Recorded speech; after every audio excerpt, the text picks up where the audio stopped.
রসুন কি বড় বড় রসুন হয়ে গেছে।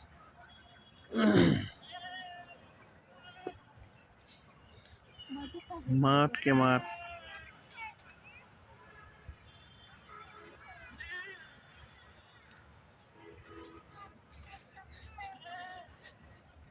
এত পরিমাণ মনে করে যে ওলকপি হয়েছে এবারে খাওয়ার লোকই নাই।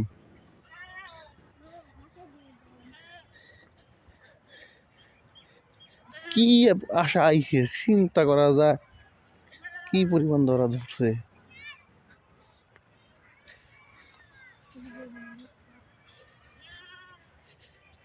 এইটা না খালি গাছই হয়েছে, ওলকপি তো ছোট ছোট দেখতেছি। এটা আর ওই ওখানে হয়েছে ওলকপি বড় বড়। এটার কিছু দাম পাবি মনে হচ্ছে, নাবি হয়েছে তো।